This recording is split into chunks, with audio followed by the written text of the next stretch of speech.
কারণে মেধাবীদের চাকরি পেতে সমস্যা হয়, কোটা থাকা শুরুতে দৃষ্টিকোণ থেকে ন্যায়সঙ্গত কিনা?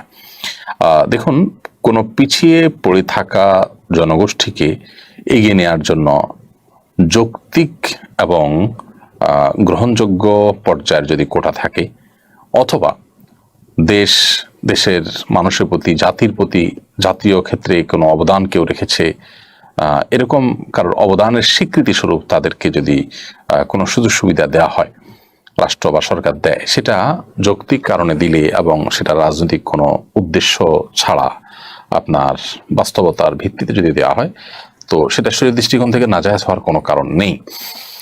বাট সেটা যদি অযৌক্তিক কারণে দেওয়া হয় অথবা অযৌক্তিক রেশিওতে দেওয়া হয়, তাহলে সেটা অবশ্যই অন্যায্য হবে এবং জুলুমে পর্যবসিত হবে। বিশেষ করে যে সমস্ত জায়গায় আসলে মেধার ক্ষেত্রে ছাড় দেওয়া উচিত নয়, যেখানে আসলে মেধাই সবকিছুর উপরে প্রায়োরিটি পাওয়া উচিত, না হলে জাতি ক্ষতিগ্রস্ত হবে, মানুষ ক্ষতিগ্রস্ত হবে, বিভিন্নভাবে আমাদের স্বার্থ ক্ষুণ্ণ হবে জাতির, সেরকম জায়গাতে বিশেষ করে এই ধরনের ফ্যাসিলিটিস যদি থাকে, কোটার ফ্যাসিলিটিস বা কোটার সুযোগ, তাহলে সেক্ষেত্রে এখান থেকে জাতি ক্ষতিগ্রস্ত হতে পারে এরকম কোনো সিদ্ধান্ত নেওয়ার মতো ব্যাপার হলে সেটিতে অবশ্যই অন্যায় হবে। এগুলো আসলে পরিস্থিতি এবং ডিমান্ড, প্রয়োজন এবং আপনার আমাদের সাধ্য, এসব কিছুকে সমন্বয় করে এগুলো করতে হবে।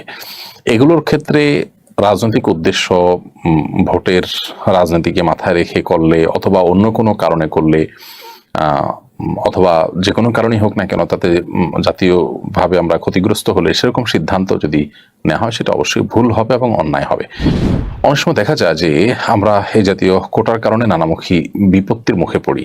মেয়েদের জন্য যে কোটার ব্যবস্থা রাখা হয়েছে এবং বিভিন্ন সেক্টরে তাদের জন্য বিশেষ বিশেষ কোটা, বিশেষ করে নার্সিং এর কাজে মেয়েদের কোটা অনেক বেশি ছেলেদের তুলনায়, এরকম আর অনেক জায়গা আছে। তো এই যে কোটা, এই কোটাগুলো বেশিরভাগ ক্ষেত্রে যে সমস্যা তৈরি করে তা হলো ছেলেরা, যুবক ছেলেরা, তারা বেকারত্বের হার তাদের মধ্যে বাড়তে থাকে।